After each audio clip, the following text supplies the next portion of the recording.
Good morning student. तो आज का हमारा मेडिकल सर्जिकल का नेक्स्ट टॉपिक है हर्पस सिंप्लेक्स वायरस। इसमें आप सबको पता होगा कि ये एक तरीके का इन्फेक्शन है जो कि हमारी स्किन को अफेक्ट करता है। तो हम सबसे पहले इसकी डेफिनेशन के बारे में देख लेते हैं। HSV means herpes simplex virus, जिसको हम HSV भी कहते हैं। ये 2 पार्ट्स में होता है, 1 and 2। ठीक है। HSV 1 and 2 also known as by their taxonomical names. इसको हम टॉक्सोनोमिकल नेम के से भी हम जानते हैं, आइडेंटिफाई करते हैं। Human alpha virus herpes virus 1 and human alpha virus herpes virus 2। There are 2 member of the herpes human herpes viridae family. ये 2 मेंबर हैं किसके? हर्पस विरिडिया फैमिली के। तो क्या है? HSV human herpes simplex virus 1 and 2 also known as human alpha herpes virus 1 and human alpha herpes virus 2। ये दोनों ही किसके मेंबर हैं? हर्पस विरिडिया फैमिली के। Got it? तो अब हम बात कर लेते हैं HS1 की और HSV2 की। तो हम अगर दोनों में डिफरेंट क्या होगा, दोनों ही के पॉजिटिव एजेंट सेम है, दोनों ही अल्फा हर्पस वायरस की वजह से ही होते हैं। तो बट मेनली क्या है, जो HS1 है और जो कि HS2 है, उसमें मेन डिफरेंट क्या होता है कि जो HS1 होता है वो हमारे किसको अफेक्ट करता है? Commonly affected our mouth. इसमें क्या हो जाएगा कि most commonly herpes type 1 causes sore around the mouth and lip. ये क्या करता है? कॉज करता है कहां पे?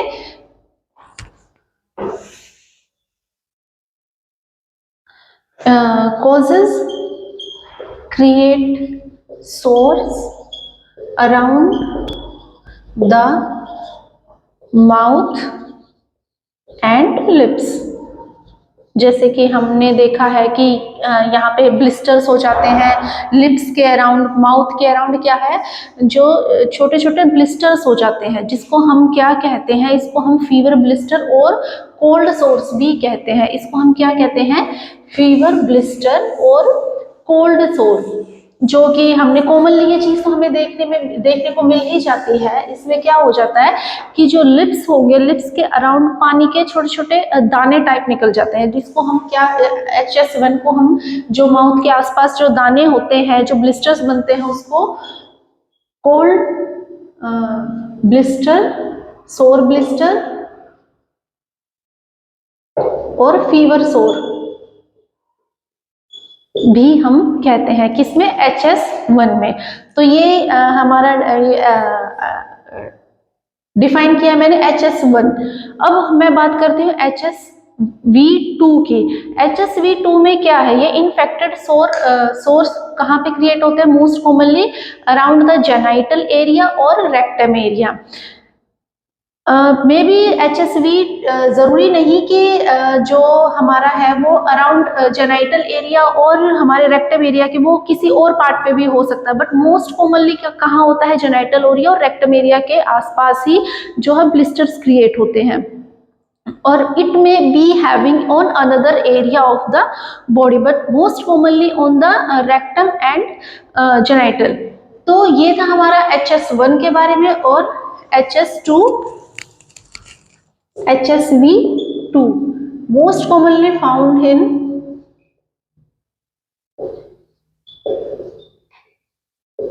genital and rectum area. Okay, तो HSV1 हमने पढ़ लिया है, HSV2 भी हमने पढ़ लिया है। HS1 क्या है? मोस्ट कॉमनली अफेक्ट करता है हमारे around the mouth and lips को, और इसको हम फीवर ब्लिस्टर या हम कोल्ड सोर भी कहते हैं। Got it? And next one जो हर्पस 2 है वो हमारा मोस्ट कॉमनली अफेक्ट करता है जेनाइटल एरिया को और रेक्टम एरिया को, but it also affect the another part of the body. तो ये 2 टाइप्स जो मैंने आपको डिफाइन किए हैं, HSV1 एंड HSV2। अब हम इसमें रिस्क फैक्टर और इटियोलॉजीज के देख लेते हैं कि किस किस कारण से ये होता है।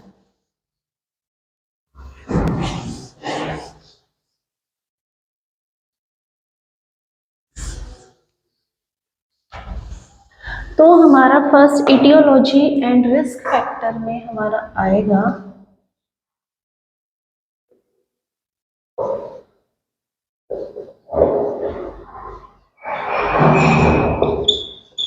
तो रिस्क फैक्टर और इटियोलॉजी में सबसे पहले हम देखते हैं कि उन लोगों को रिस्क फैक्टर में क्या आ जाएगा कि किन लोगों को अफेक्ट ज्यादा कर रहा है, मतलब जो कि हाई रिस्क पे हैं तो उन लोगों को ये जल्दी कैच करता है। हर्पस HSV का जो वायरस है वो इनको जल्दी अफेक्ट करता है। मे बी कोई फिजिकल और इमोशनल स्ट्रेस हो,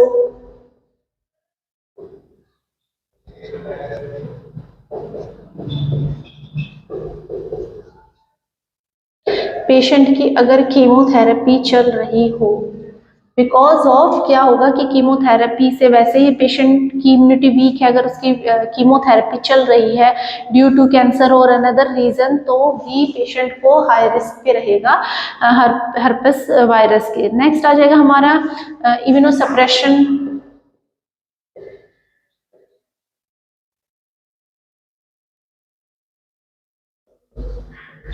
suppression due to ads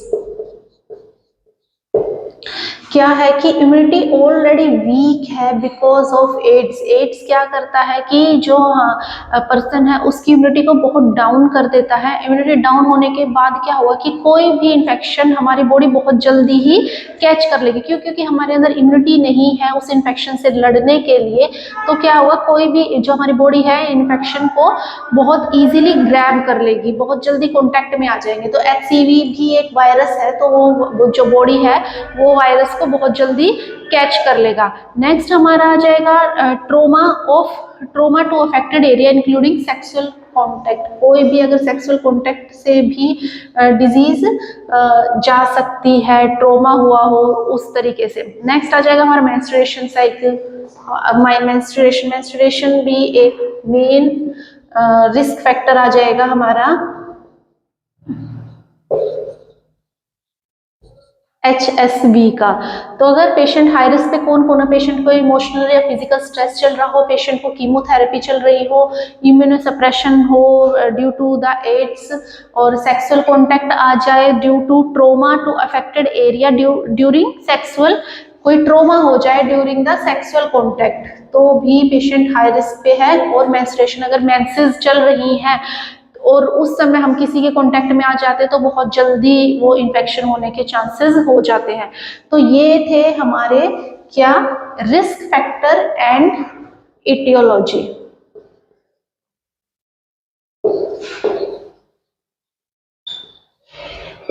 Got it?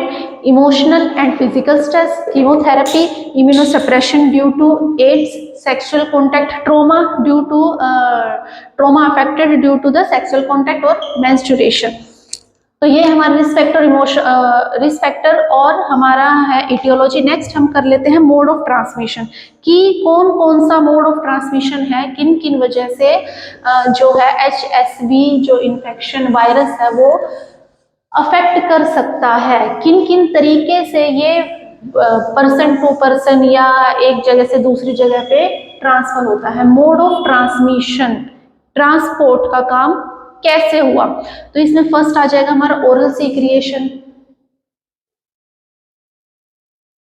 Mode of transmission, oral secretion में जैसे कि किसी को इन्फेक्शन था ऑलरेडी, माउथ ब्लिस्टर लगे बने हुए थे, ओरल सीक्रिएशन, और दूसरे ने भी उसका जैसे किसी के थ्रू ओरल स्पून जो है स्पून पे सीक्रिएशन लगा और किसी और पर्सन ने वो विदाउट वॉशिंग वो स्पून यूज कर ली, कुछ इस तरीके से। तो ओरल सीक्रिएशन क्या हुआ, ट्रांसपोर्ट हुआ थ्रू यूटेंसिल और एनीथिंग। ठीक है, नेक्स्ट आ जाएगा हमारा किसिंग, कि अगर हम किसी को किस करते हैं या किसी जिसको जो ऑलरेडी इन्फेक्टेड है, जिसको HCV है, अगर उसने एक किसी पर्सन को किस किया तो भी वो दूसरे को फैल जाएगा। Sharing object such as toothbrush, अगर हम किसी का टूथब्रश अगर हमने यूज किया है जिसको ऑलरेडी HSV है तो वो बहुत इजीली ट्रांसपोर्ट हो जाएगा वायरस।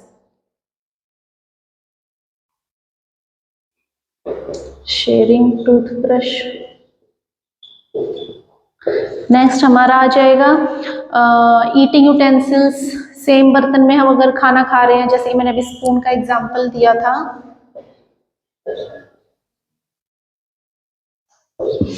नेक्स्ट हमारा आ जाएगा sexual contact only HSV2।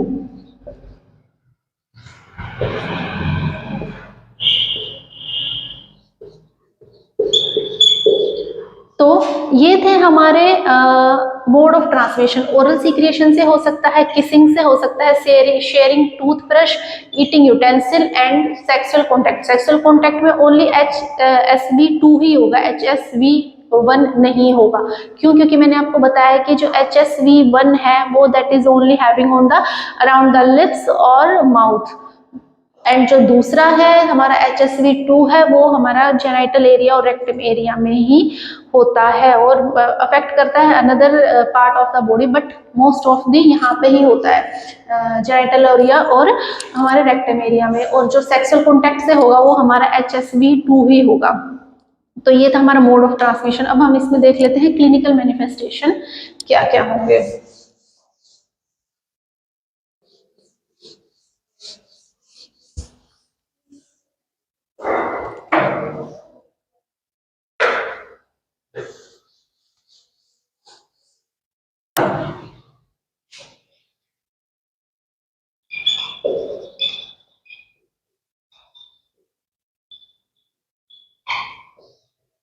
Clinical manifestation में हम देख लेते हैं सबसे पहले क्या आएगा, appearance on blister around the affected area में भी, जैसे कि HSV1 में कहाँ पे होता है, around the mouth, and HSV2 में होता है जेनाइटल और rectum area.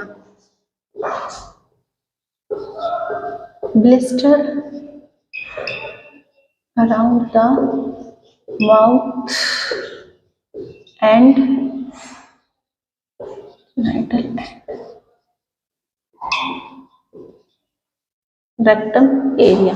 And the next one आ जाएगा हमारा painful local reaction. Painful local reaction मतलब पेनफुल रहेगा, जो क्या होगा, ब्लिस्टर क्या होगा, वो पेनफुल रहेंगे।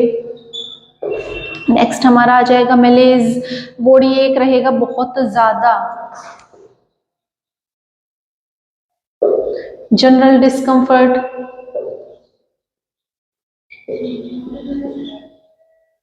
फीवर रहेगा पेशेंट को। तो ये हमारे हैं clinical manifestation about the HSV1 और 2। क्या होगा, blister around the mouth and lips, ये हमारा किस में रहता है, HSV1 में, और ये that is having in the HSV2 में।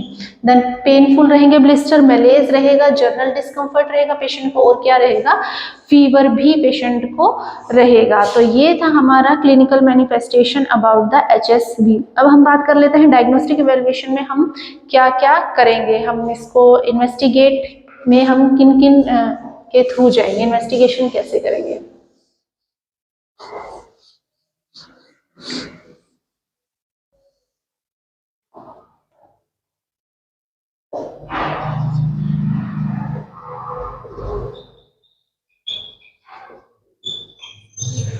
डायग्नोस्टिक इवैल्यूएशन में as usually history collection and physical examination.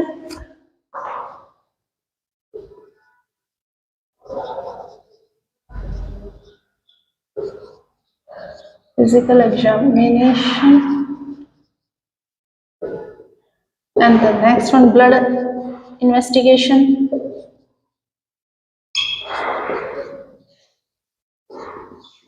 Blood investigation हम कराएंगे और पॉलीमेरेज चेन रिएक्शन टेस्ट भी हम इसमें करा सकते हैं, PCR जिसको हम बोलते हैं। पॉलीमेरेज चेन रिएक्शन भी हम इसमें करा सकते हैं। देन ये थे हमारे हिस्ट्री कलेक्शन, डायग्नोस्टिक इवैल्यूएशन, हमारा history collection, physical examination, blood test हम कराएंगे और PCR कराएंगे, PCR पॉलीमेरेज चेन रिएक्शन। तो इसके बाद हम बात करते हैं इसकी मैनेजमेंट की। तो मैनेजमेंट में हम किस किस मेडिकेशन के थ्रू, फार्माकोलॉजिकल ट्रीटमेंट हमारा क्या क्या जाएगा, इसमें हमारा फार्माकोलॉजिकल ट्रीटमेंट ही जाएगा। तो इस आफ्टर द इन्वेस्टिगेशन हम मैनेजमेंट देखते हैं। तो सबसे पहले हमारा सबसे पहले जाएगा administer antiviral, because of virus है HSV हर्पस सिंप्लेक्स वायरस है, तो एंटीवायरल ड्रग देंगे फिमवीर और जोविरेक्स। तो सबसे पहले हम जाएंगे एंटीवायरल ड्रग की तरफ। तो इसमें कौन कौन सी आएगी हमारी,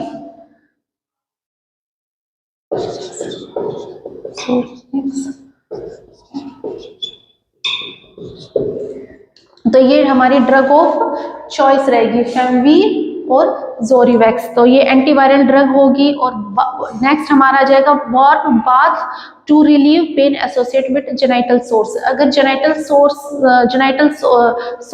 जो है हमारे जेनाइटल सोर्स एरिया में, रेक्टम एरिया में जो है, उनको पेन रिलीव करने के लिए हमें क्या करना पड़ेगा, वार्म पानी से वॉश करना पड़ेगा, बाथ लेना पड़ेगा। warm bath to relieve pain in genital and rectum area. Got it? The next आ जाएगा हमारा मोइस्ट कंप्रेस। जो मोइस्ट कंप्रेस है उनका हम यूज कर सकते हैं पेट्रोलियम जेली। उन लेसन जो ब्लिस्टर्स हैं उनमें हम पेट्रोलियम जेली अप्लाई कर सकते हैं।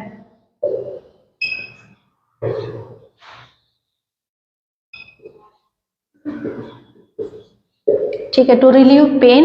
देन नेक्स्ट आ जाएगा ट्रीट टू, जो भी कॉजेज हैं उनके अकॉर्डिंग, जैसे कि अगर हमारा कारण किस वजह से है, मेंस्ट्रुएशन की वजह से है, या हमारा कोई कीमोथेरेपी चल रही, कोई इमोशनल या फिजिकल स्ट्रेस पेशेंट को है, तो उनको देखते हुए हम बाकी का जो ट्रीटमेंट है वैसे स्टार्ट करेंगे। और प्रिवेंशन ऑफ जो स्पेशली है वो है prevention of mode of transmission, कि अगर जो है उसको आइसोलेट करेंगे और हम इन चीज़ों का ध्यान रखेंगे कि जिस पर्सन को ऑलरेडी HSV है हम उनसे टूथब्रश ब्रश शेयर नहीं करेंगे, यूटेंसिल्स उनके शेयर नहीं करेंगे, और किसिंग और सेक्सुअल कॉन्टैक्ट्स को हम अवॉइड करेंगे। तो क्या है इसमें, avoid prevention of mode of transmission.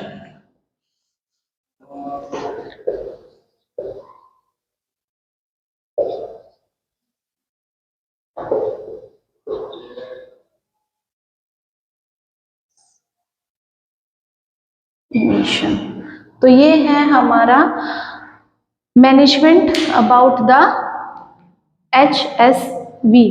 तो इसमें हम क्या क्या करेंगे मैनेजमेंट में, हम फिर से देख लेते हैं एक बार। सबसे पहले हम पेशेंट को क्या करेंगे, एंटीवायरल ड्रग देंगे for the treat of virus, treatment of virus. इसमें जोरीवैक्स और फेमिवीर हमारी ड्रग ऑफ चॉइस रहेगी।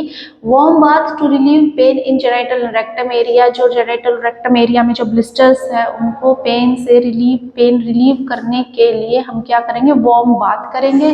पेट्रोलियम जेली का यूज कर सकते हैं हम on the blisters. Moist compress हम करेंगे। And the last one is the prevention of mode of transmission, उनसे हम जो ट्रांसमिशन हो रहा है तो उनसे हम बचाव रखेंगे। जिन मेथड से इन्फेक्शन हो रहा है या जो भी मोड ऑफ ट्रांसमिशन है उनसे हम प्रिवेंट करेंगे, पेशेंट को उनसे हम बचाव करेंगे। तो ये था हमारा आज का topic about the human herpes simplex virus, जो कि मैंने आपको पहले भी बताया है। इसको इसके टॉक्सोनोमिकल नेम से भी जाना जाता है, जिसको हम कहते हैं human herpes alpha herpes V1, मतलब virus 1, and the human alpha herpes virus 2। तो इसका ये टॉक्सोनोमिकल नेम है। जो 1 है हमारा वो अराउंड द HSV1 है, वो हमारा अराउंड माउथ एंड लिप्स के अराउंड ब्लिस्टर्स हो जाते हैं। जो हर्पस 2 है, हर्पस सिंप्लेक्स वायरस 2 है, जिसको हम HSV भी कहते हैं, वो हमारा होता है around the genital area and the rectum area. वो एक मेन डिफरेंस है HSV1 में और HSV2 में। बाकी आपको मैंने इटियोलॉजी हमारा क्लियर हो गया है, एंड द कॉजेज हमारे क्या है, causes and aetiology, sign and symptom, and the last one is the management. Hope so कि आप सब लोगों को समझ में आ गया हो। Thank you.